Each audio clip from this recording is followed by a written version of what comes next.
What up, everybody? I'm your host, JP, and this is my co-host, Josh. Hey, everyone. And welcome back to another episode of the FilmBros podcast.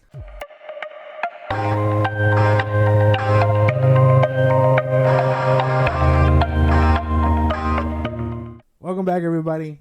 I don't do well with small talk, so we're probably just gonna end up jumping right in. Unless you want to talk about your day. I don't really want to talk about my day, but I do want to talk about a few topics that we do have lined up today. We have actually a good roster of things that happened over the course of the weekend. To be honest, one of them was a potential confirmation on what Dave Filoni's movie will be about. Now, we already heard that he's basing his movie off of Heir to the Empire. That is a Legends uncanonized book by Timothy Zahn. He wound up creating a story that had Luke Skywalker, I think his girlfriend Jade, and it was all surrounded around the big bad Thrawn. We obviously have the groundwork from the Bad Batch and Ahsoka coming up. We also got groundwork from the Mandalorian saying that he's still kicking out there. He's still around there. Yeah. Now, this isn't a confirmed thing. It's a rumor. Apparently, a lot of the trades picked it up. So, it could be a right on the money rumor. So, that's why we're talking about it now. Now, I did say it was a novelization that was beloved. Everybody loved this story, okay? Thrawn was this big bad. He is a badass in this book. Now, the problem for me is, and maybe is going to be a problem for down the line, I don't mind loose adaptations. But when you put a certain name from the book itself into the title card, a lot of people are going to be expecting not beat for beat, but at least a good chunk of that book to be within this movie. Yeah. And he has not laid the groundwork for that. I mean, Luke Skywalker, sure, but are we going to really have a CGI'd Luke Skywalker face the whole time, or are we going to actually cast somebody for Luke Skywalker? His girlfriend Jade, is she going to be in this one? I mean, we have this whole group of rebels that wasn't in the book that are probably going to be in the movie, you know, Heir and all that. They never confronted them in the book. So it's going to be a loose adaptation, but you seeing what the problem here is? It's going to be a loose adaptation, but it's not, but they're putting the same name from the book. So I'm thinking a lot of Star Wars fans are going to be expecting a lot closer to the adaptation than what they're going to be giving us. Yeah, that's a big misconception is that, you know what I mean? I think Star Wars fans will look for anything like that just to be like, this is bad because, you know, he named it after the book and the book isn't, you know, it's not like this, you know, probably down the line, right? Because, yeah, you're right. People, you throw a title in the name, you throw a book title in the name, you expect it to be about the book. But I think it's just a title. I hope this is a rumor and it's just a working title, you know, just to give it a name for the project instead of, you know, unknown project or whatever. Yeah. Like, because, you know, this book, like, I haven't read this book. I don't think I've read a bunch of old Legends books, but I know that this will cause another fire in the Star Wars fandom because it's not going to be based on the book. It's going to be loosely adapted to fit the canon Star Wars universe. You're going to have people like me who can roll with the punches and be okay as long as the story's good. I mean, and then you got the people that are going to always hate it because they're going to be like, this was in the book that I love, but it's not even in the movie. Yeah. This wasn't, whatever. It's going to be Mara Jade, like, yeah, it's going to be compared. Mm-hmm. And I don't think that's something Star Wars needs as of right now. We're trying to launch they're trying to launch a new slew of Star Wars movies. I know the first one's going to be that new Rey Skywalker movie, so this one's going to be right after that. And like I said, everything's hinging on the Rey Skywalker, in my opinion. I think that if the Rey Skywalker movie doesn't do good, I'm assuming this one's going to basically have its back against the wall. You're going to have a Last Jedi Solo situation. That's basically what's going to happen. People are going to be like, I hate this movie so much. Heir to the Empire is probably going to be dog shit too, and we're not watching it. I don't even want to see this one, so on and so forth. Yeah, no, yeah. I mean, I really hope history doesn't repeat itself, and like we don't get we don't have that reaction. I think us as fans have to grow up and be like, you know what, this is kind of cool, you know. And as much as it sucks to say, if you want those movies to succeed, you can and change, you kind of have to be through trial and error, which it sounds fucked up, but that's kind of how it is. You never really know what you're getting into when you walk into a movie. Sometimes, you know, you can come out like hating it, but you already spent your money on it, so you can't really. At that point, you're just like, oh wow, bad experience, and then you can hate that movie for the rest of your life if you want to. But I think setting that up and having the big Star Wars movie, the Rey one, be the one to set it all off, it's definitely a decision. Yeah, oh man, we got two back to back. Look, and this is me trying to be as optimistic as I can. You know me, I love Star Wars.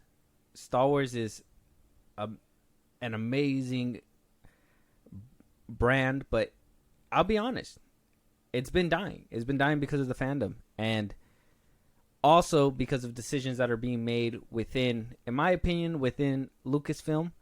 I don't think Kathleen Kennedy was a right decision anymore. You know, when she first gave us all these announcements for like Star Wars and everything, at first I was like, hey, this is the girl who's gonna, you know, bring Star Wars back. Force Awakens came out. I was like, yes.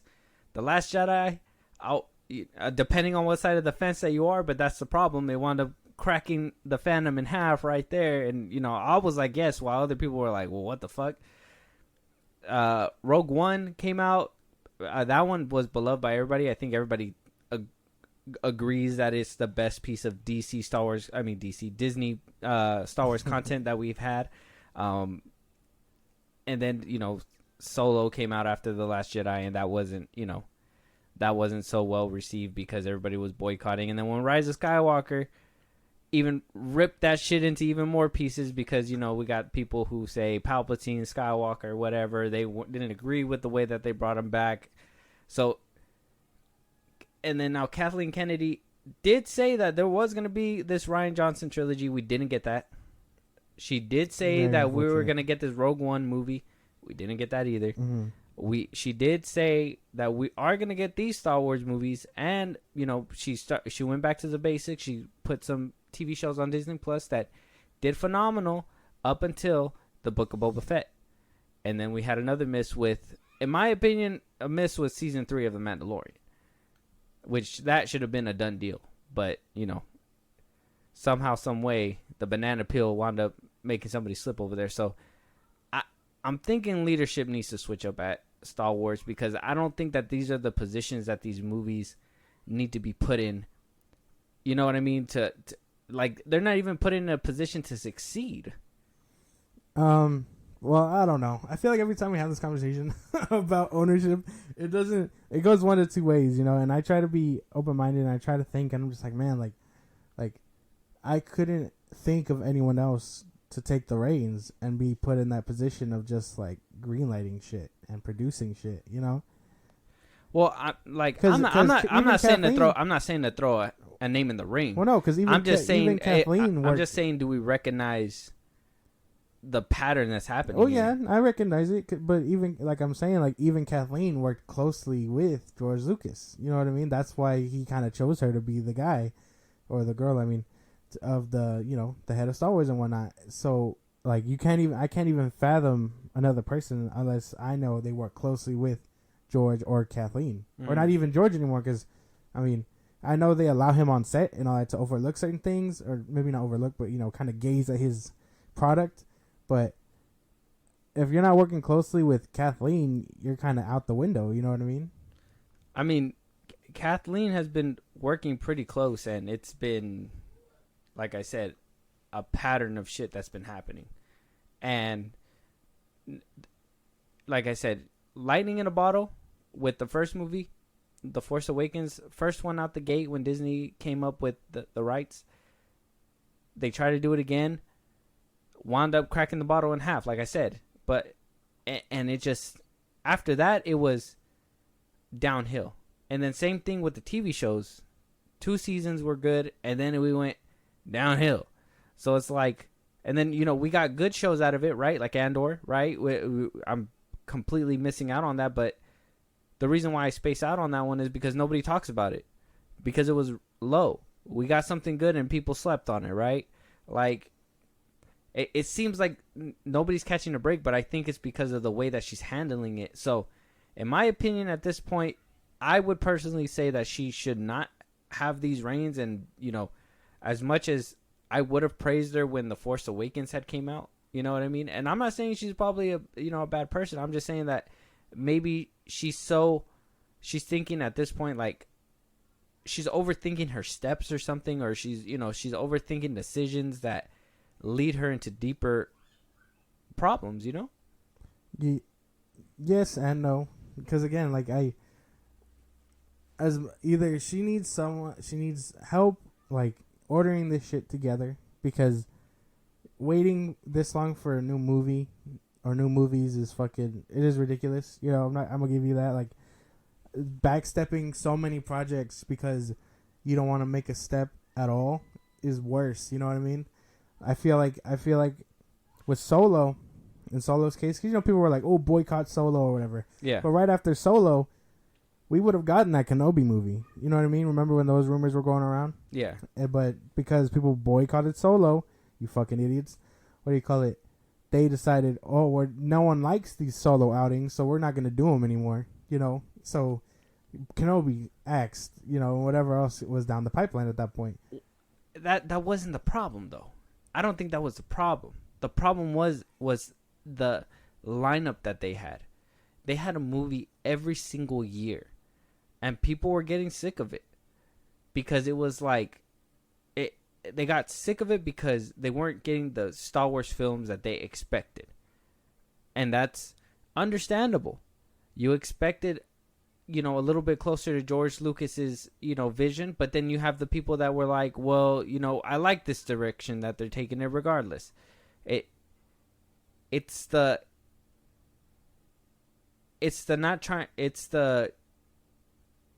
not understanding the demographic. You already know that Star Wars has lived on for years. 4 years, many years before me and you were even born. So we got a lot of older heads that love the old Star Wars and the old vision that happened. You know what I mean? And then you got a lot of older young kids that want to get put into this and want to feel welcomed into the atmosphere as well. That's why I think this brand, Star Wars itself, struggles, because though they mastered the media aspect, putting them here, there, whatever, sprinkling Star Wars into any piece of media that you may consume, and still be able to feel compelled and have a good, cohesive story throughout the galaxy, you know what I mean? But, like, you got these young kids. I just think on the other side, they just don't have that adaptability down, being able to usher in a new era, and I think that's why they're stuck. Same thing with DC. I think that's where DC's having an issue too, because Superman and Batman has been around for so long. You have so many iterations of them that we got the older heads that still love the old, but then you have the new young people that want the new, and then you got that little in between. You know what I mean? Marvel's fairly new. Marvel had the old shows and everything, but their franchise didn't start actually picking up until like 2008, because they weren't in any other type of media besides TV, or I think that's it, just TV at the time. Well, I mean, then at that case, it's not, if okay, let me paint a picture, right? All right, so Star Wars movies have been a hiatus since when did the episode 3 come out? 2005? Yep. Okay. 2005. You got the Clone Wars show holding you out. You get a few game here and there. Force Unleashed 2, the Force Unleashed PS3 release, whatever, right? Now comes the time where Disney has to bring back, buys out Star Wars. People are like, oh, this is a little weird idea, but let's see what they do with it. Because at this point, after that, the IP was kind of dying out. You had the games holding off Star Wars fans. You had the Clone Wars show ending. And, at that point, they were kind of dying out. So Disney decides, hey, we have to do this. We have to make movies. We have to bring the IP back because there is a demand for this. Same way that there was a demand for Harry Potter. Well, I guess Harry Potter's relatively new, but same idea. They bring you The Force Awakens. That does numbers, right? People are just like, it's a little too close to A New Hope, but hey, this is good. This is a nice step in the right direction. Who's this Rey person? I don't know. I'm very interested in Kylo. Han Solo dies. Holy shit. That is a big leap, right? This movie does numbers. It's still top 10 in Billion Club, right? Some might say that death was uncalled for. Well, whatever.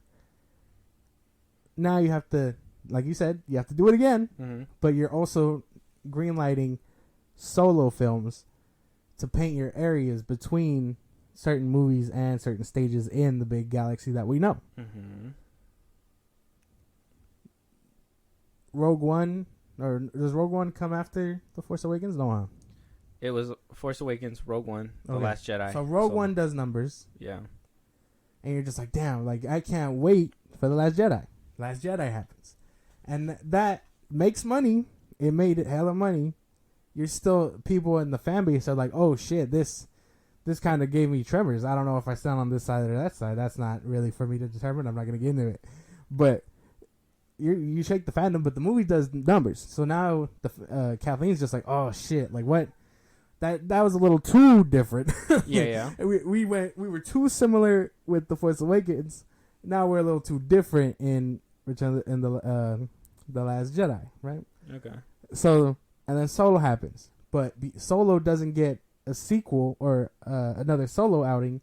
Okay. Because what happened with the fan base and how they reacted to the difference and the big changes in The Last Jedi. Okay. Yeah. So now we're down the line. Rise of Skywalker.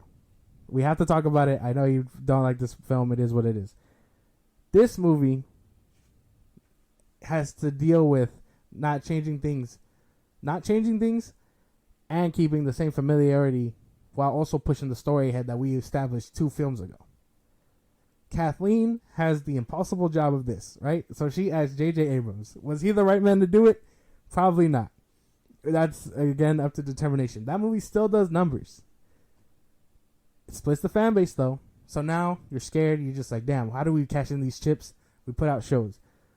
Mando, the rest is history. But it wasn't just J.J. Abrams. It was the whole course correction, too.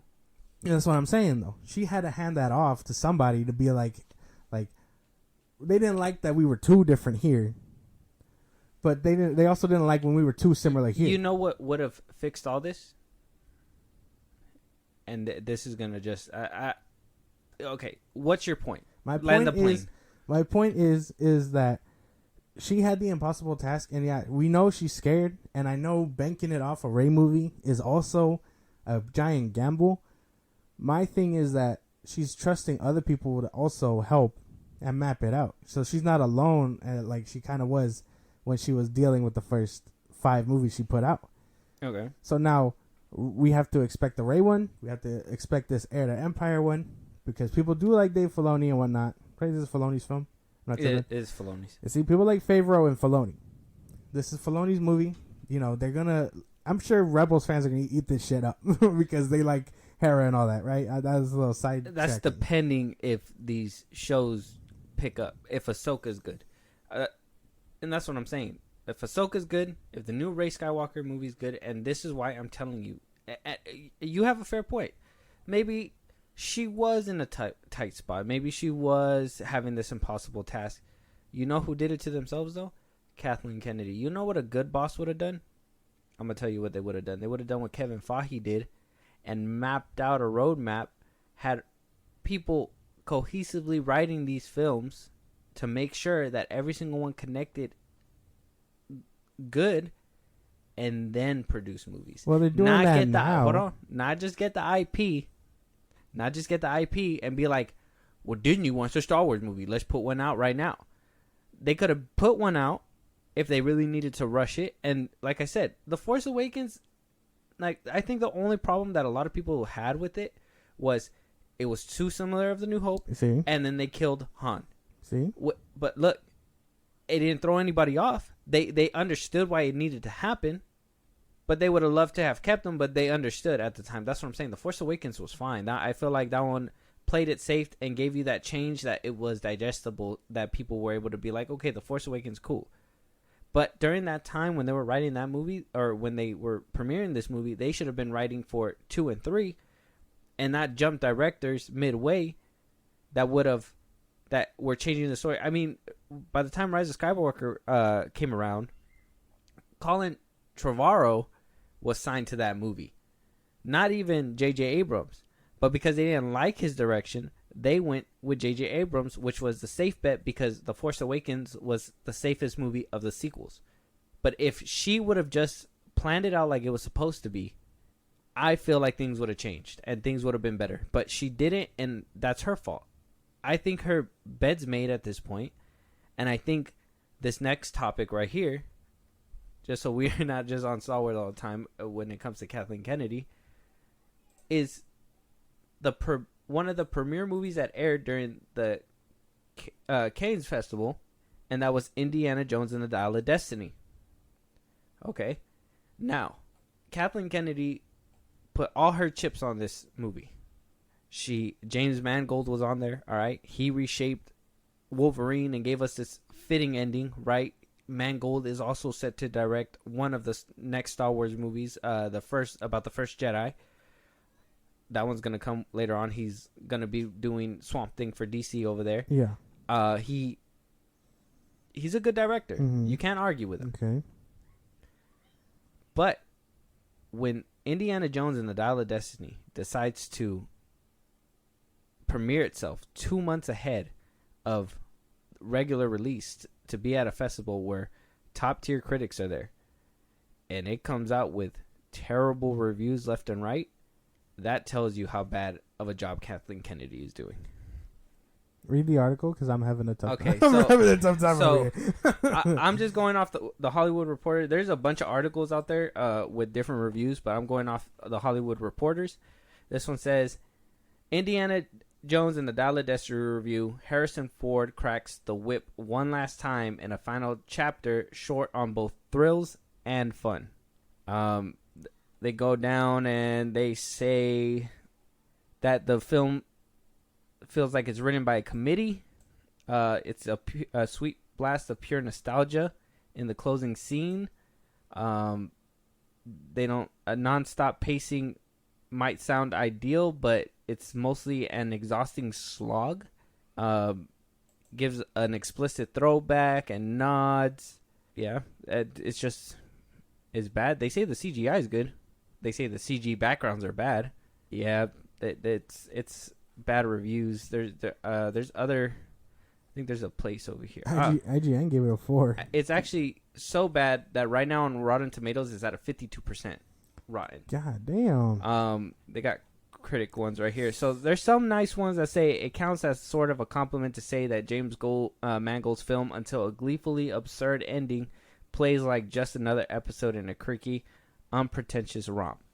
Another tomato says, if this is the final Indiana Jones movie, as it most likely will be, it's nice to see that they stuck the landing. The bad ones say there are needs being met here, but they aren't storytelling based so much as stoking the fan base and meeting the bottom line ones. Another critic says there are many chase sequences that the movie seems held together with slender bits of plot rather than other way around. Worse yet, they're so heavily CGI'd that they come off as grimfully dutiful rather than thrilling or delightful. Yeah, and so on and so forth. It's a bunch of mixed reactions. Yeah, this movie doesn't sound like it's doing too hot. Yeah, and I know that you weren't really looking forward to it, so it's not really too big of a deal. I'll eventually get around to it. It sounds like it's probably going to be another Crystal Skull problem, but I'm not one who says Crystal Skull's 100% bad. So, I mean, that's just me. But, yeah, so James Mangold aside, I say Indiana Jones aside, because when we talked about this before, this was supposed to be Kathleen Kennedy's last hurrah. This movie was supposed to be the one that she walks out of Lucasfilm and says, hey, I gave you guys this great movie. I'm gone. Everybody was bragging and boasting about it. There was a leak that came out that James Mangold himself went on Twitter to debunk and like basically try to sweep under the rug so it's not going to hurt his movie.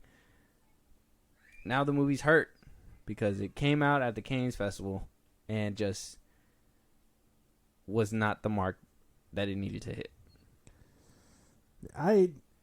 This sucks because I don't know how you feel as like a fan of these movies, and I want to be sympathetic, but I think I called it. like without rating too hard on the parade, it just like I haven't seen this movie, but I kind of felt like in this day and age, like what you can expect from it would have been very heavily nostalgia stuff, trying to bank on what made it good for his last outing. The thing is that it just didn't work. Yeah, the thing is they can't recapture what George Lucas and Steven Spielberg created. Exactly.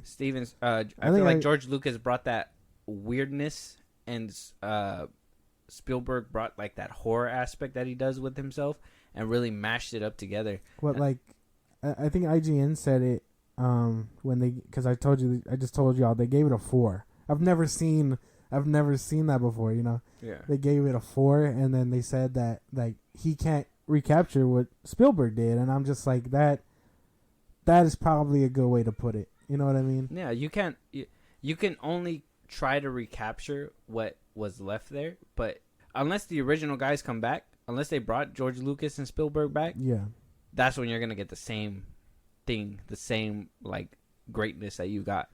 The moment you take it away and you try to, some people can really nail that flattery aspect where they can copy a movie and it could most definitely almost be identical to like one of another person's filmmakings, but there's some that try to do it and it just doesn't come close and it falls hard. And like I said, I thought he was too old anyways. This movie was just going to be kind of like in my opinion, a final lap around the block kind of thing. Why they thought bringing Harrison Ford back and, at his age to try to do this type of movie again. Look, like I said, that has to come down to the big problem looming Lucasfilm.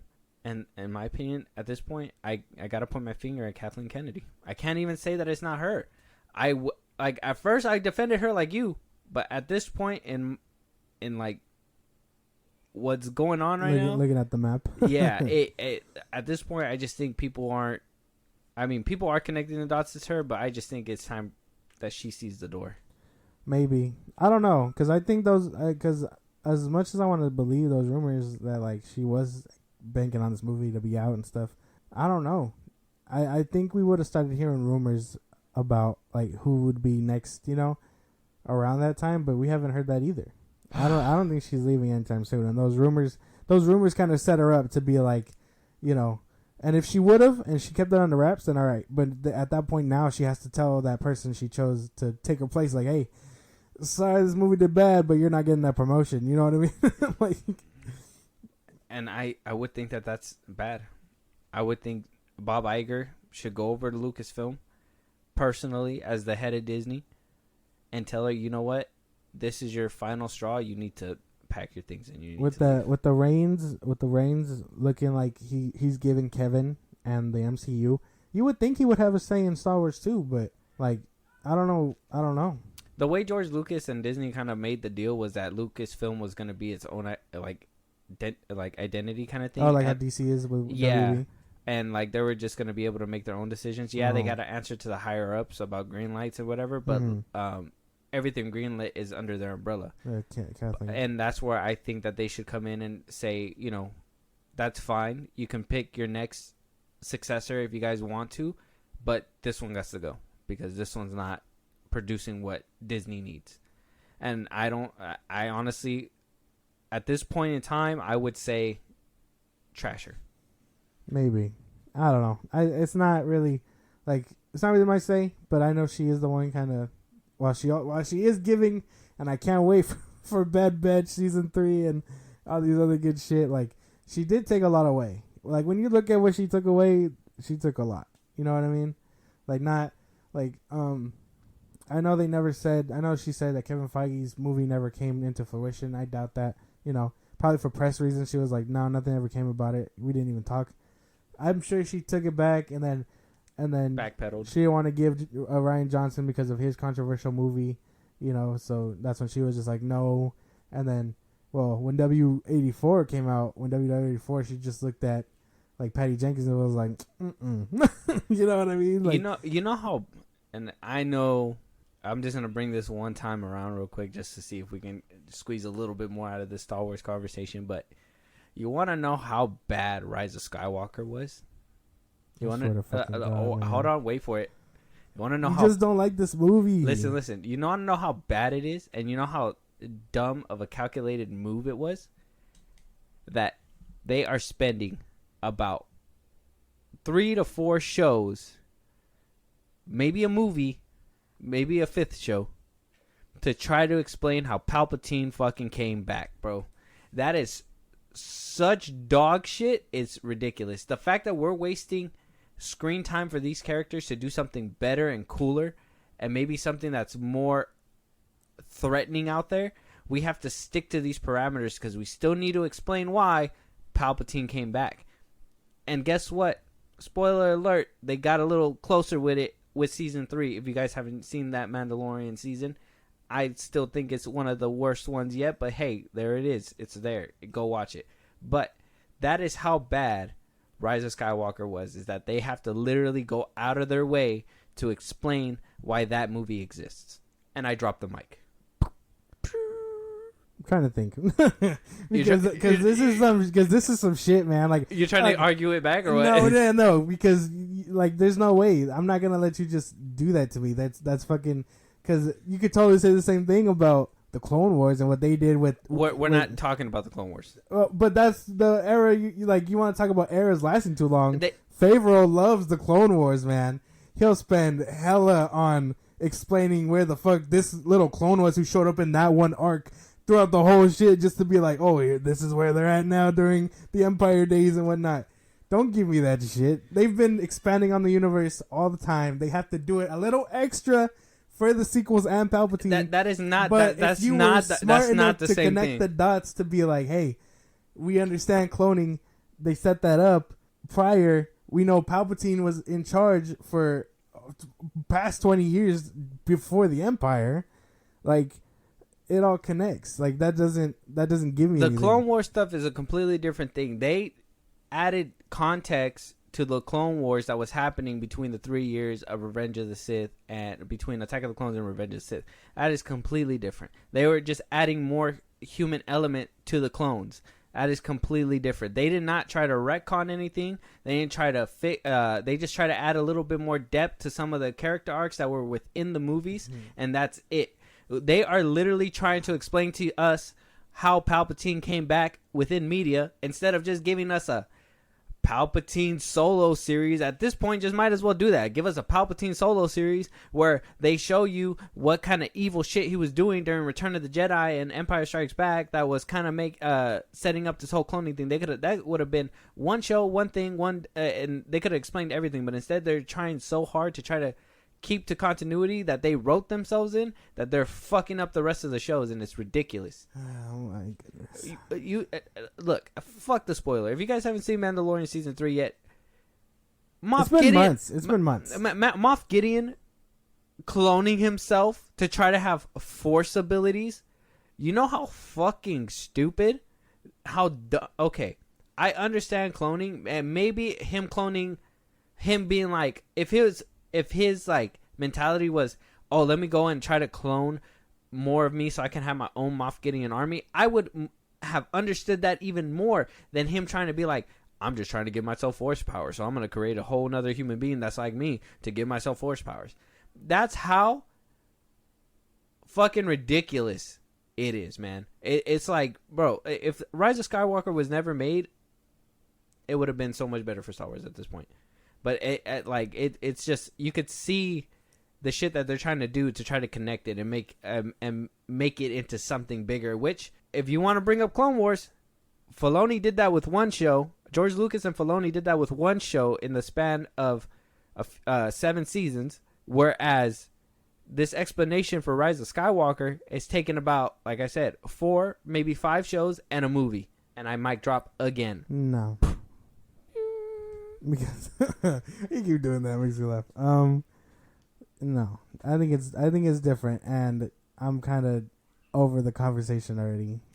Why? Because you can't articulate nothing. No, right? because we're gonna be here forever, and I'd rather get through the rest of these topics. If you want, we can argue it off mic, or if you want, this could be a full episode. I will clip this bitch and post it.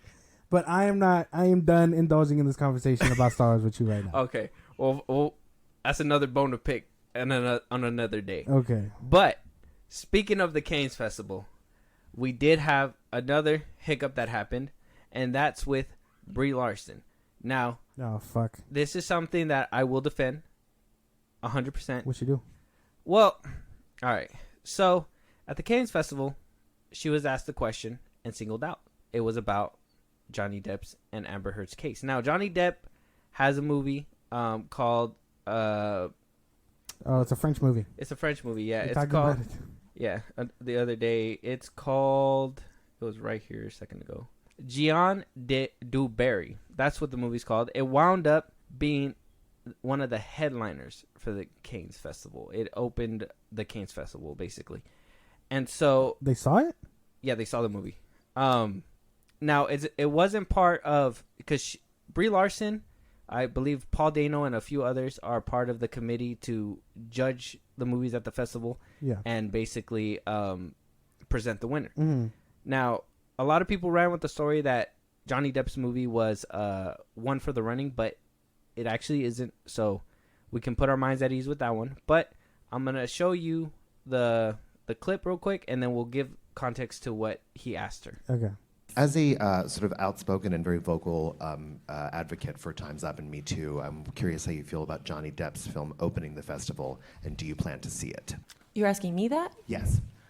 I don't know. I'm sorry, I don't understand the correlation, or why me specifically. Oh, just you were on the advisory council, celebrity advisory council for Time's Up. I think the Johnny Depp case has been very well played out in American and international media. Understood. There's been some controversy about that film being chosen to play out of competition in open Cannes. So I'm just curious if you will see it and how you feel about its selection here. Well, you'll see, I guess, if I'll see it, and I don't know how I'll feel about it if I do. Quick thoughts, or are you lost? Okay. So just to help me like piece it together. Okay. Are people are mad about this? Some people are mad. Some people are defending it. Okay. We have the one side that, obviously everybody that calls Brie Larson this thing ever since Captain Marvel came out. Yeah. She's always been like this face. And then you have other people that are saying that was a gotcha question, and that was trying to set her up to use her yet again for those purposes. Yeah, that sounded like a setup. Am I tripping? That kind of sounded like a setup. If I ask you, hey, do you like Rise of Skywalker? Do you like Rey Skywalker? Do you like Palpatine? Those are setup questions, because now I'm egging you on to be like, fuck no, I don't like this and that. That sounded like that. Am I tripping? Well, yes, I can see where people can say that it's a gotcha question, but the reason why it was asked is because he did say as well, the correlation was that she was a giant advocate for Me Too, and when the Me Too movement was happening, or at least in full effect, she advocated a lot for it. And then that's around the time Amber Heard's Time's Up article came up, right? The what happened with Johnny Depp, her little memoir, and that she basically outed their business out on this article. Yeah. And she advocated for that. So yes, it was a gotcha question, because it was I don't know if the guy knew who asked, but like I said, it was out of competition. That means that it wasn't being played to even it was just being played for fun. It wasn't even being played to compete. Yeah. It was just here's his film. I think old dude who asked the question was thinking that it was going to be a contender, and basically asking, in my opinion, a fair question: would you be able to remove your biases for Johnny Depp and this movie if it was in competition? You know what I'm saying? And it being the one to open the film festival and all that stuff. We even heard that this movie got a 7-minute standing ovation at the end of it.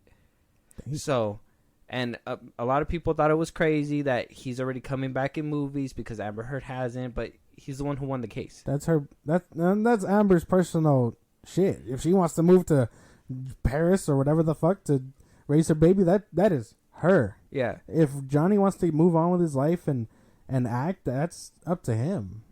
Exactly. So, like I said, yes, could have been a gotcha question, but at the same time, genuine question. Would you have been able to remove your feelings? Or, what if he just wanted to know how she was, and yeah, it's probably a setup and probably not the place and time, but like how she would, juicy questions are always going to be asked to people. Like, how would you feel seeing, the person who you called a domestic abuser because she supported what Amber Heard put out there is going to be in a movie that you're going to have to sit and watch. It sounds like that, but at the same time, her reaction didn't help that either, because while I do think it was a gotcha question, because that shit just sounded set up, and then her reaction after the fact didn't help that. You know what I mean? Like, if she would have been like, oh, it's not even a contender, like, I'm just like, I'll watch it, sure, whatever. But I think her reaction kind of set it all off too. Yeah, because she kind of made it seem like she got offended. Yeah, and my thing was, why would you act like that, knowing why the question was asked? Like you said, there was a different way that she could have handled it. She could have easily been dismissed it and just been like, I would have been like, next question. I'm just something. She could have been like, oh, I'm just here to judge the panel, and then she could have been like, it's not even here to compete, so I'm just gonna hope that Johnny Depp does his best in the movie, and that's it. You know what I mean? And move on. Mm-hmm. But yeah, so maybe the shocked part of her couldn't answer the question right. Maybe she was trying to on the fly try to make up something. Yeah. But if you gotta be on the fly to make up something, you know what I mean? Like, doesn't that kind of paint you in a bad light too? And I think that's what's kind of fueling the other side to be like, well, they didn't give her a softball question and she couldn't handle it. She couldn't handle the heat. Now, you guys are over here trying to defend her, but she could have easily answered this question or something like that. Now she's trying to backtrack because, her career or whatever, Well, no, because, I mean, that to me, that still sounded set up. That still sounded like I understand juicy questions being asked, but I think something like that around a festival of films, it should have been mainly about the film and not outside shit, if that makes any sense. No, yeah. It should have probably been like, oh, well, like I said, it was kind of about the film, though. I want to be honest. I can't even agree with you. Because if the film isn't part of the competition and Johnny Depp's in it, it has no business being talked about outside of that. If it was in the competition and full merit, she could have been like, I don't know, we'll see. I'll do my best to try to fucking push my bias aside. If he does a good performance, I'm willing to admit that. But no, that's not what happened. If it's not part of the competition, it's just a movie I'm gonna watch. That's not even, you know what I mean? That's a whole other thing. If for example, The Flash, they showed that at this festival, right? I'm not tripping. So if that's one of the contenders, and then one of them was like, Brie Larson, knowing Ezra Miller's alleged allegations and this and that, do you and knowing your position on this Me Too thing, do you think his alleged not domestic abuse, his alleged victims or whatever the fuck, however he decides to word it, like, does that affect this scoring for this movie? Does that do anything for you?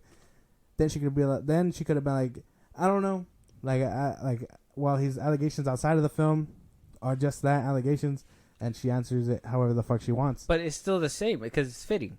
Because regardless, she still got to watch a movie that has this person that you said yourself was a domestic abuser. That's just that's my thing, and that's where I can sit here and be like, oh, well, she did hesitate, and she hesitated because she couldn't say that she had biases like that. She can't say those things because if she does, she's gonna have a whole group of people that are like, well, Johnny Depp was exonerated. Johnny Depp, you know what I mean? So yes, it was a gotcha question, and it was one of those questions that it was gonna put her in a pickle regardless of whatever she answered. The problem is her stopping and saying, whoa, like, why you're asking me out of everybody? Like, you didn't know. Look, you just can't backtrack, and that's fine. But she could have handled it a different way. Her reaction wasn't the best. I still admit that. But I think him asking that question just set her up for that reaction. And we can agree with that. I think it was a gotcha question. I can agree with that because that's obviously he's gonna try to get content or something for the newsletter or Exactly. whatever, and be like, "Hey, this was Something me to who push asked the it." headlines for Monday.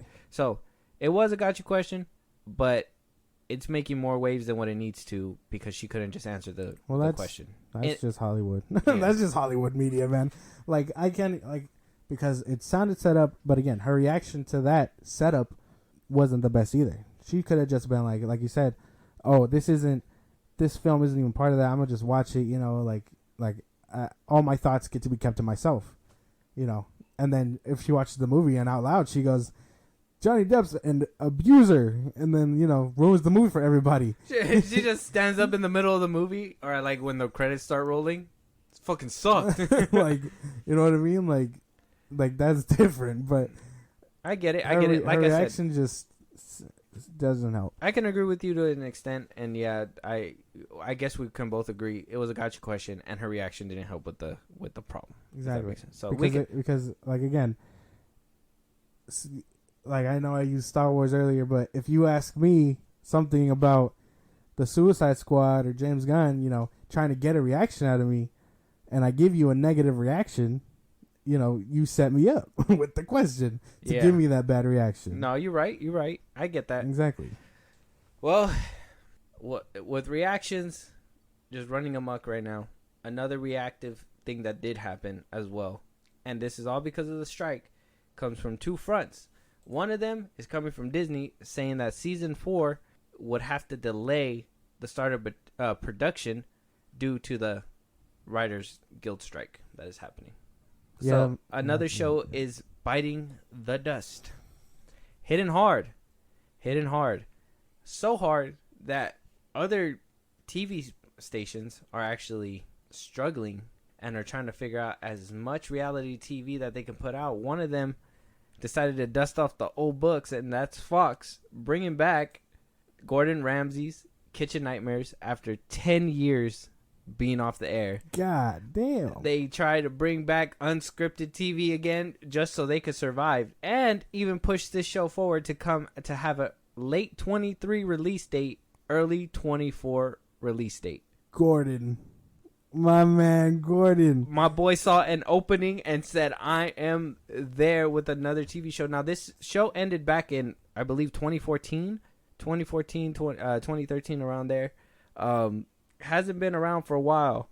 I just thought it was hilarious how Fox was like struggling to fill in some slots, and they were just like, Kitchen Nightmares. This is so good. Had to like dust it all off. You know what I mean? Well, yeah, because, damn, I totally, like, it makes me think about reality TV shows as a whole, because what is scripted and what's not scripted, you know what I mean? I think I, like, this little side tangent, but I think I saw on a podcast, I forget which one, they had John Taffer on there, and they asked him how much of his show, the what is it? Bar Rescue was scripted, and he goes, oh, like, I shit you not, like, he was telling them, he gets there, he meets with the producer tells him, oh, this is the bar, this is the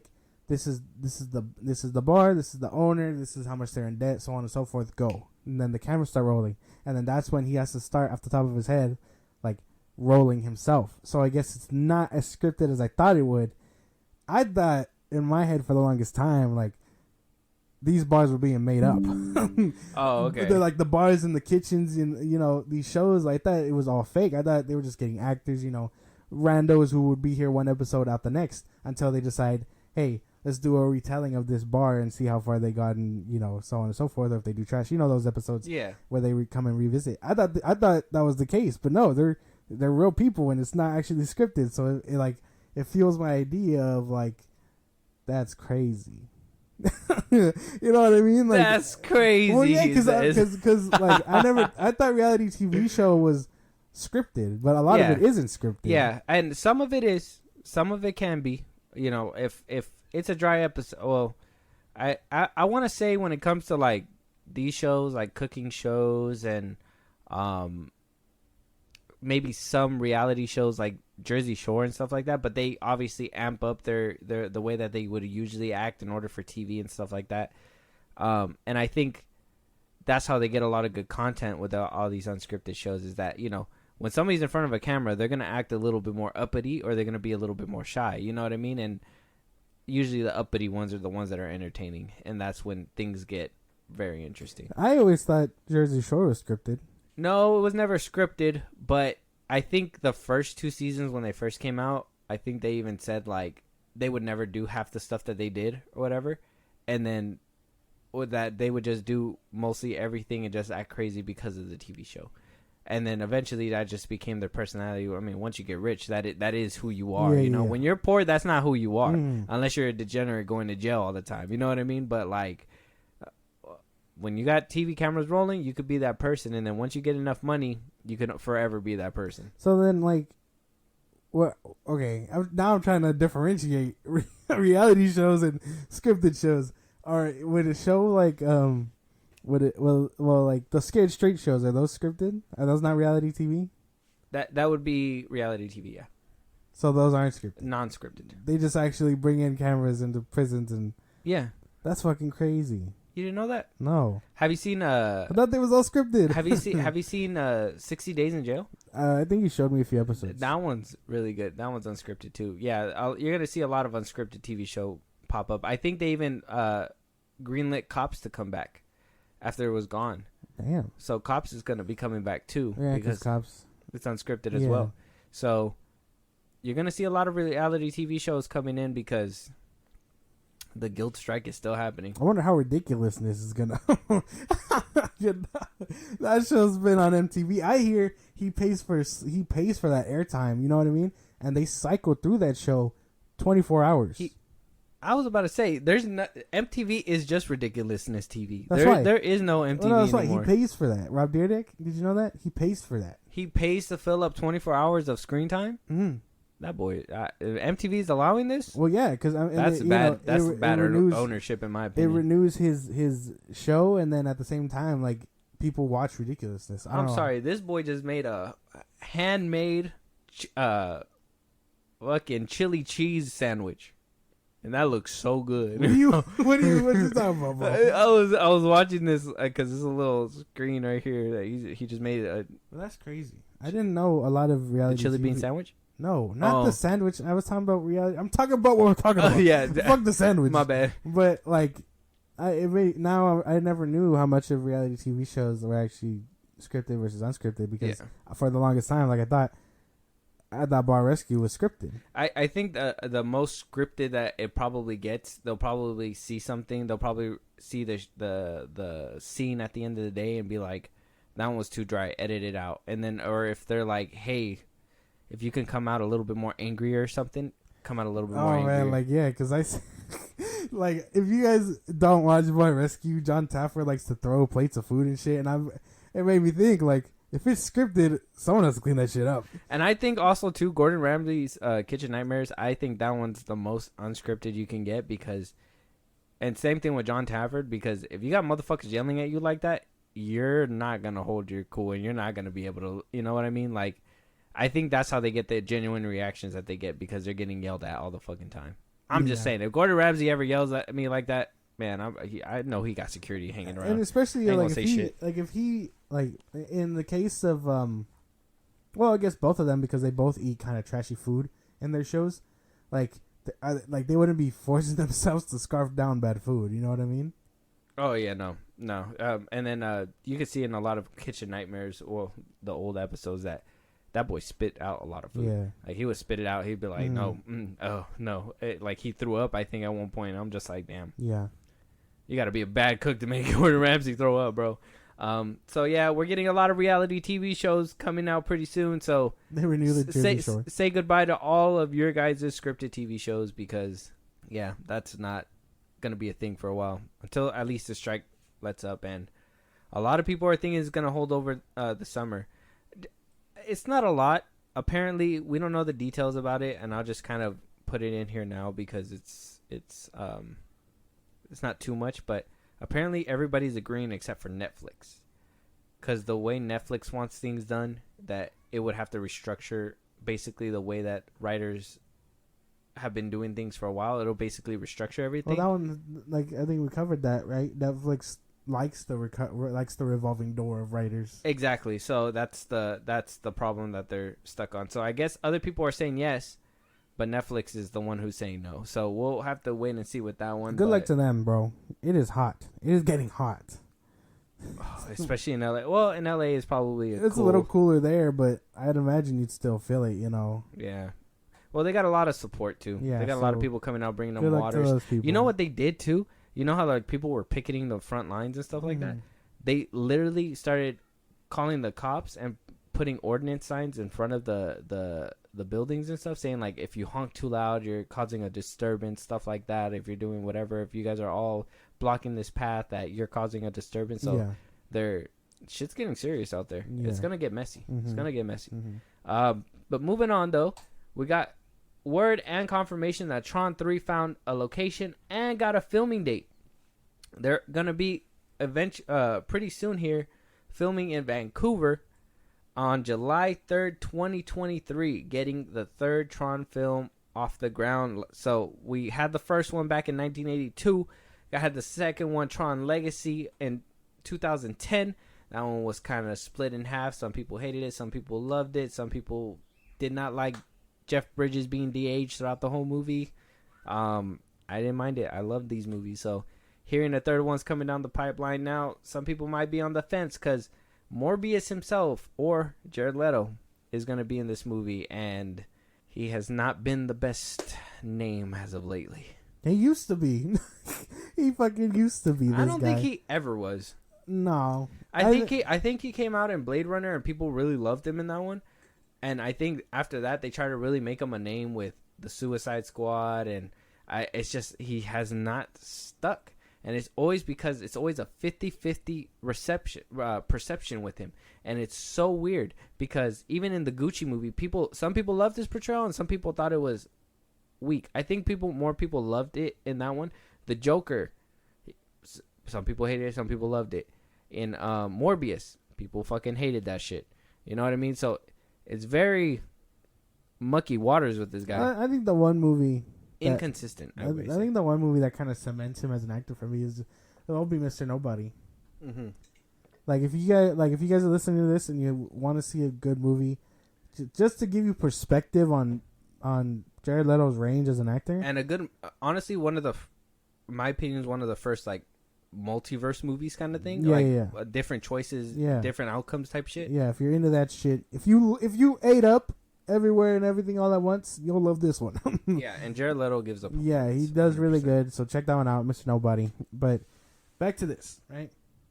I'm kind of excited for a new Tron movie. I think a lot of these movies that kind of started out in the 80s, you know, trying to look futuristic and stuff, finally getting their chance with like really good technology and CGI, like it'll look really phenomenal. You know what I mean? Yeah, and I think this one is kind of like, very inconsistent. I think that they should be putting out more movies. You know what I mean? If they're trying to make a franchise out of this. I'm sure if this one kicks off, man, we'll get that cinematic universe. Well, that's the thing is that, you know, this one is these movies have been one of the movies that kind of been stretching the limits of CGI and filmmaking. You know what I mean? The first one, the lights and the CGI being in a video game, like that one, that was revolutionary at the time. You know what I mean? Like, look at this. This was top-notch CGI back in 1982. People loved this shit. The bikes and everything, people were crazy about those things. Then we hit 2010, right? And we got our first de-aging from Disney. And, you know, some people really loved it and thought it was cool and innovative and pushed it forward seeing the video game world and everything. Mm-hmm. Some people didn't like it. It was too different. You know what I mean? Too innovative. Too far into the future. Yeah. So this one, the third one, having to deal with that and also having to tackle Jared Leto as the head person, I think this movie is gonna have a couple hiccups rolling out the gate already. But I'm excited. I want another Tron movie. I really enjoyed both of them, to be honest. Even the old one, even though it's outdated, I still enjoy it. You know, like, not to sound like not to go off tangent, because I don't have much to say on this franchise. You know, like I barely remember the 2010 one. I remember the cool fight scenes, but I barely remember anything about this Oh, one. dude, I remember it all. I You love see? that one. Like I'm sure it's on Disney Plus somewhere. Yeah, Olivia Munn in that one. Yeah. See, so I don't really have much to say other than that. Like I am looking forward to it. Like I really think it could look really good, and I do enjoy Jared Leto as an actor. Fucking fight me if you want. I don't really care. But like I'll fucking fight you. like I think I really like looking back at old movies and seeing the CGI and where we are now. You know what I mean? Sometimes when you look at it, like things go back, things look like they're going backward. But when a movie really tries to really push the envelope of CGI, it really gets there. Like the scene that comes to mind is Terminator, right? The first one came out the 80s. Like the scene where he's taking out his eyeball or whatever. Mhm. Like that's a robot. That was revolutionary. You can tell that's a robot, right? And like now that's kind of, you can like de-age someone for a whole film and it'll look phenomenal. You know what I mean? Like what comes to mind? Robert Downey Jr. in The Irishman. I mean, not Robert Downey Jr. Robert De Niro in The Irishman. Yeah. What do you call it? He's de-aged for a good chunk of that movie, and then he's made to look really old by like the end of it. Yeah. Like that's interesting shit, and I just like to look at how far we've come.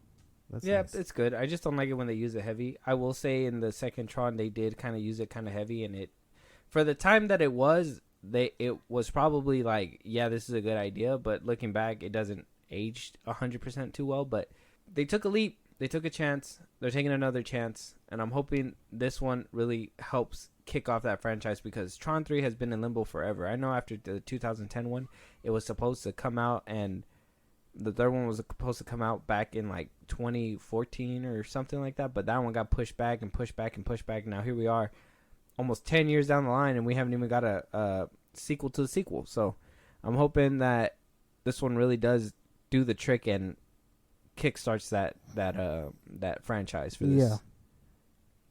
Yeah. I that's all I want to see happen. Oh yeah, that'd be nice. But you brought up the Terminator and how iconic that one scene was. What's more iconic about the Terminator is Arnold Schwarzenegger himself. And he himself is saying that he is done with the Terminator franchise. And I, for one, agree. And this is what he says when talking to the Hollywood Reporter, saying that it's time to finally walk away. Okay? That he says that the franchise is not done. I'm done.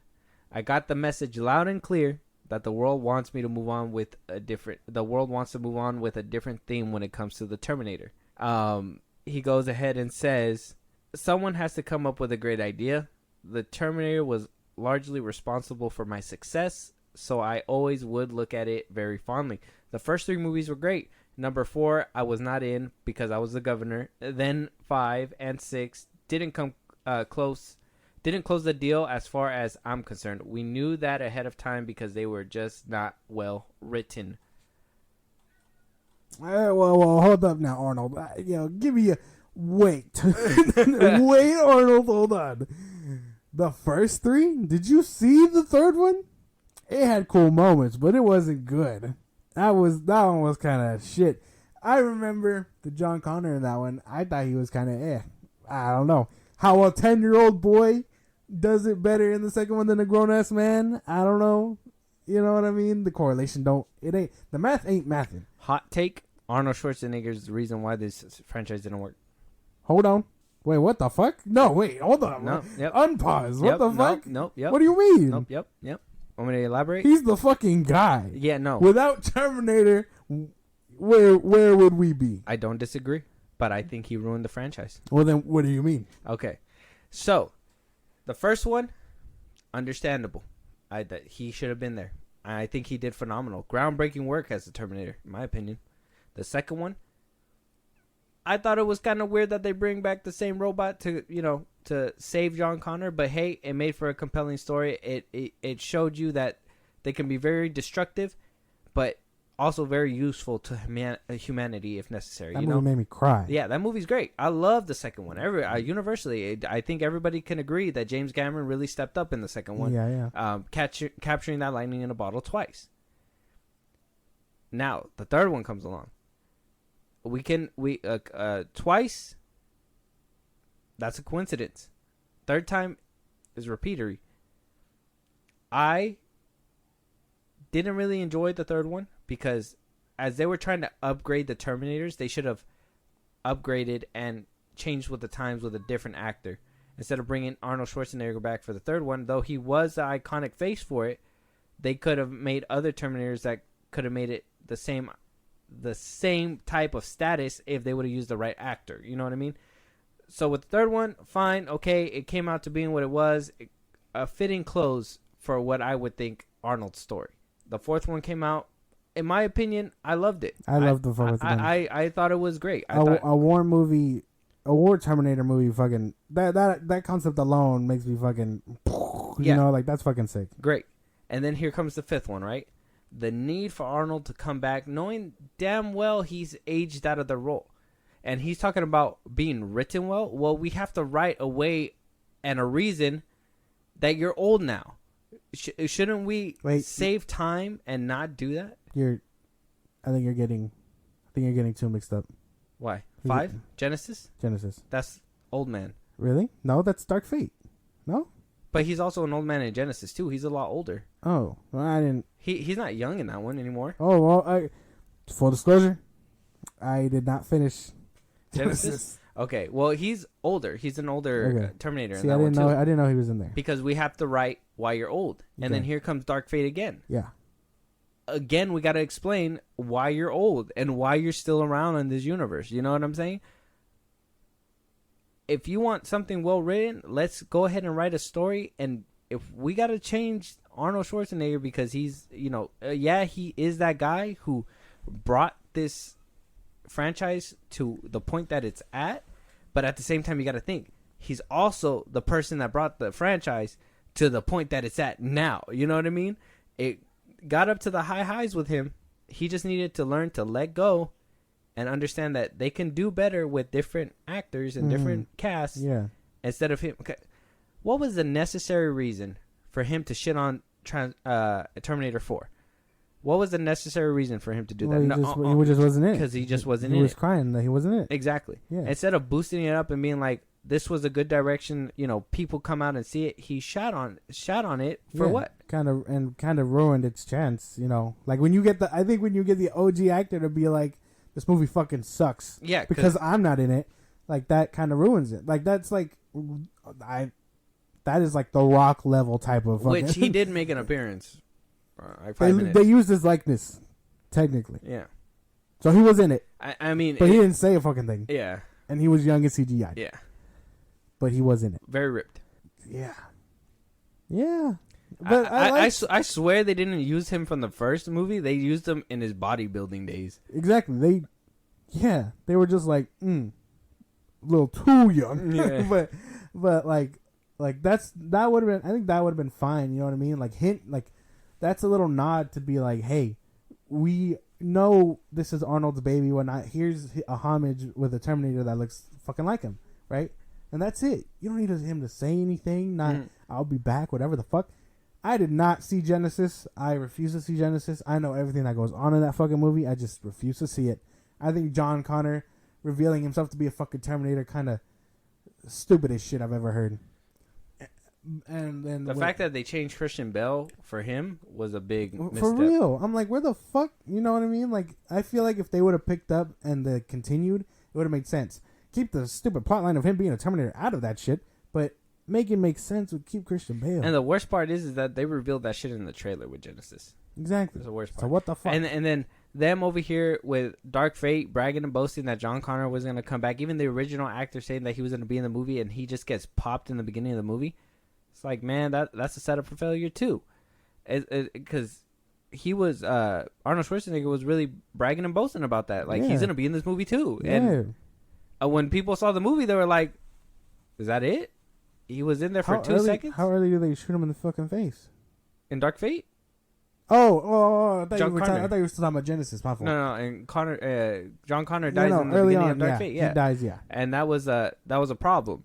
So I don't know. That's just my thing. I think he's the problem with this franchise, and I think at this point, finally, he's letting go. But it would have saved this franchise a lot of heartache. 2 movies worth if he would have just, in my opinion, 2 movies worth. I mean, how people feel about Salvation, I'll never understand why they never agreed with it. But come on, dude, we had fucking Terminator motorcycles, guy. Like that shit was crazy. We had 3 movies setting up Judgment Day. We did not need a 4th movie setting up Judgment Day. We needed a movie within Judgment Day. taking place after the fact, and knowing that, like, really proving what they meant all along, that the robots were gonna rise regardless. You know what I mean? And I think it like, not it's a little side tangent for Salvation. I think them not you. I know a lot of people were saying like, oh, in the future, you know, they had laser guns and stuff like that, whatever. I honestly thought using regular human weapons with bullets kind of added to that sense of danger, because you could still kill them, but it wasn't just a one shot with a laser and done. 2 clips. Yeah, exactly. Sense of danger, you know, like they're obviously stronger than you. That you obviously need more weapons. Maybe at one point we get to those laser guns, but in the beginning we're still using guns. You know what I mean? In the first, I mean, that could have set the pavement. You know what I mean? Because at the end of Salvation, spoilers for Salvation. If you haven't seen it, we are getting into it because I also love this movie. Like, by the end of Salvation, they take over one of Skynet's things and they blow it sky high. You know what I mean? Who's to say that in the sequel, if they would have done it right and not went the bullshit way with Genesis, that they would have been like, damn, you know, we took it over once, let's take it over again, let's get the weaponry, let's like upgrade and fight fire with fire. That would have been fucking phenomenal, and that would have painted the way to continue. No, but then Arnold Schwarzenegger wanted to come back for his movie. So. Yeah, Arnold was like, oh, a little too different. So do you agree or you disagree with me? Well, I don't agree that he was the problem. I agree the changes in direction is the problem. You know what I mean? But him saying goodbye and putting it to rest, finally. You know what I mean? I agree with that. It is time to put it to bed. This is like Rocky hanging up the gloves type shit. Like, it is time to move on in your career. You can't really do a Terminator mentoring movie, you know what I mean? Yeah. You can't mentor the next generation, you know? So like, now this can give way to the next one or whatever. It'll be like, hey, here's a new cast, you know, capture it how you feel. Because, I mean, or maybe not. Maybe it's time for a reboot. James Cameron tried with Dark Fate. It didn't really kick it up. Well, to be fair, he didn't direct it. He was just a producer. You know what I mean? When you have the same... Well, don't put that blight on his resume. No, blight shall remain. No. Anyway. Whether it's time for a reboot or it's time to, you know, continue the franchise where it's at, I personally say it's time for a reboot. Arnold saying goodbye, it does hurt. It does hurt me now. But it's necessary. It means they're ready to move on and the chapter's been closed and they can do the next thing. Because I advocate for this, you know, not just for Arnold, but in Stallone's case, I really like what he's doing with his career now. Like Tulsa King, I found out it's on hiatus because of the writer's strike, season 2, but it was greenlit for season 2. If you guys haven't seen that, go check that out. It's honestly one of his better performances. Like, if you forget he can do more than Rocky and act, this is that show. Because he can act in Rambo. Maybe not the newer ones, but the first one. But, you know, that's me going off tangent. It's just time for these old heads to finally close that book and move forward. Yeah, because I get, you know, like, if he would have got the keys to the kingdom, like how Rocky's, you know, upset about it, Sylvester Stallone, that he didn't get the keys to Rocky. If Schwarzenegger would have made a play for that, he could have made this franchise go the way that he wanted, but you're just a player in them. You know what I mean? And you don't have to be a player in every single one. Yeah. Especially at the age that you're at. There's no reason for them to try to figure out why you're old. You know what I mean? Yeah. Oh, I'm a robot who stayed on this timeline for so long. Okay, that worked once. What about in Genesis? I'm old and I stayed in this timeline. Okay, dude, no. You did it twice. Yeah, no, it doesn't really work. But thank you, Arnold, for being the T-8-100. Yeah, we appreciate it. I continue to play you in Mortal Kombat and stuff, and your likeness will be used, I'm sure, down the line. But you're still my guy, though. Exactly. You're still the fucking guy. Yeah. I want his workout regimen. Jesus Christ. But moving on to our last couple segments, we got a couple of trailers. 2, actually. We got one for the new sci-fi extravaganza coming from what was his name? I forgot his name. Gareth Edwards. Okay, so like I told you before, he came in, he dropped the greatest Godzilla movie of recent history, he dropped the best Star Wars movie in the Disney era, Rogue One, and just like the Airbender vanished. But now he's back with his original sci-fi movie called The Creator, and we got a teaser trailer right here. And I haven't seen the trailer, but I'm hearing a lot of praises that a lot of directors or a lot of studios need to start letting directors direct more original sci-fi movies and not just do Star Trek and Star Wars and all that. So let them get creative with it. Yeah, let's jump into this trailer. I've never even heard of this, so this is interesting. Yeah, let's go. What's heaven? It's a peaceful place in the sky. Are you going to heaven? No. Why not? You gotta be a good person to go to heaven.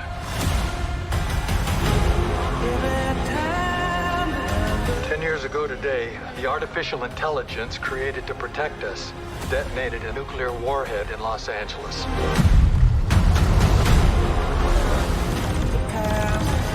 For as long as AI is a threat, we will never stop hunting them. This is a fight for our very existence.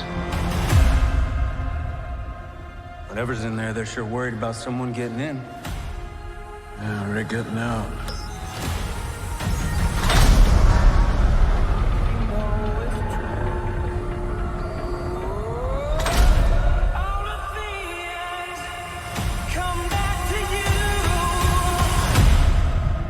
We're the same. We can't go to heaven because you're not good. And I'm not a person. Did you locate the weapon? Yeah, it's a kid. Seatbelts. How do you want to wait the child?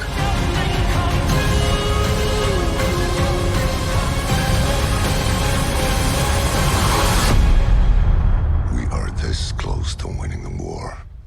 Execute her, or we go extinct.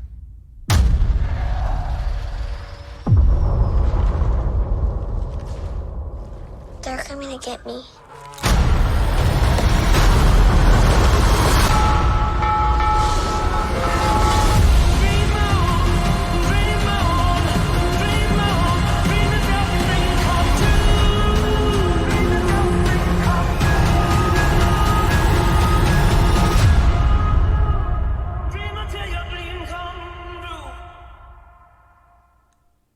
That actually looked really good. Yeah. What the fuck? The trailer gives me, maybe it's just me, but all that lighting, the same lighting and shit, reminded me of Rogue One. A couple scenes reminded me of Rogue One. A couple scenes reminded me of, what's it called? The one with Matt Damon. Elysium. Yeah. It reminded me of Elysium, and I got some Ectopack vibes from Ghostbusters a little bit. So it kind of seemed like it was a mashup of different movies, but like him putting his own little spin of originality towards it. I don't know. I'm kind of invested. Not gonna lie. That looked really good. I can't knock that. That actually looked phenomenal. Yeah, I'm 100% down. Yeah, excited for that one. September 29th. The Creator. If you guys haven't seen the trailer, go watch it. It's on YouTube right now. Check it out. Actually looks phenomenal. And the next trailer that we got Mission Impossible Dead Reckoning Part 1. Haven't seen this trailer yet. I know it came out a few days ago, whatever. But we avoid spoilers around here as much as we can, just so we can give you guys content. So here's Mission Impossible Dead Reckoning Part 1, and then we'll give you guys our thoughts afterwards. Yeah. Our lives are the sum of our choices. And we cannot escape the past. Ethan, this mission of yours is gonna cost you dearly.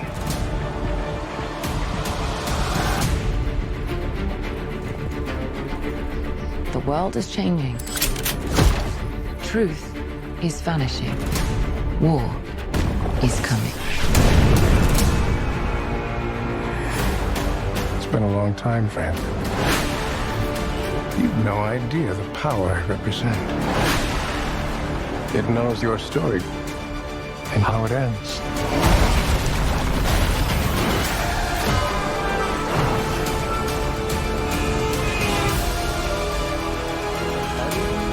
Listen to me. The world's coming after you. His fate is written. Shall we write yours too? If anything happens to them, there's no place that I won't go to kill you. That is written.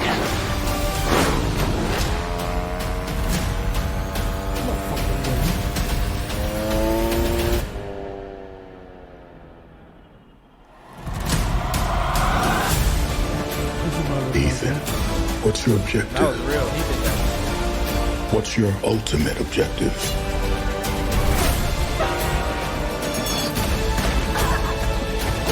Your life will always matter more to me than my own.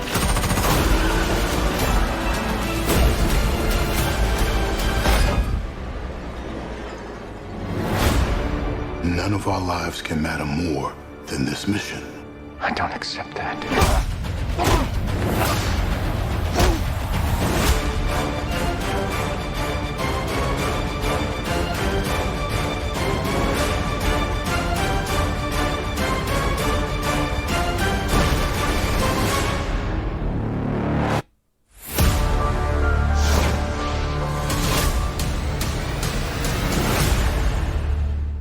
Neo. Count me in. Yeah, that looked fucking sick. Part 1. Man. Mantis looks good in this movie. She's going to be fucking crazy in this movie. Captain Carter 2? Wow. I can't even... There's not enough words. I know, like, the director even said, too, like, I guess when they first started storyboarding this movie, they said to each other, what is the craziest, to Tom Cruise and the director, they said, what is the craziest thing that we haven't done that you want to do? Tom Cruise said he wants to drive a motorcycle off a cliff, and the director said he wants to do a stunt with a train. And so I think we saw both of those in the trailer, the little basics of what started it all. Yeah. And if that's what started it all, it just gets even crazier after that. That's the insane Holy part. fuck, dude. Yeah, no, that looked good. And I'll be the first one to say I don't think any of the Mission Impossible movies missed. I will say early in the career, I think the second one was kind of meh, but the third one really picked up. I know the third act some people have some problems with. I personally like it. Fourth one knocked it out the park. Fifth one knocked it out the park. The seventh one with Henry Cavill really knocked that shit out the park. That one had me on the edge of my seat in the theaters, man. That shit was crazy. Still mad that they did my boy Henry Cavill dirty. That could have been his franchise. He could have been in there and been a big bad, but got mowed down. So here we are now, and I'm for it, man. Yeah, Every single one's good. This looks good. Me being a fan of this franchise hasn't been as long as yours. I will admit that. Like, I kind of, maybe it's just me. I haven't seen the first three in a long time. Oh, okay. But I remember the fourth one. That's Ghost Protocol, right? Yeah. No. Yes. I remember the fourth one. Ghost Protocol, yeah. Yeah. Then I've seen the fifth one. That's Rogue Nation. Yeah. And then I've seen the one with Henry Cavill. Yeah, that's the sixth one. Fallout. Yep. Yeah, see, so I've seen the last three, and I remember them kind of better than the first three. Yeah. And that, there's probably a big difference, kind of like the Fast movies. You know how they say after the third one, they kind of took a dip elsewhere. That's probably kind of what happened with this franchise.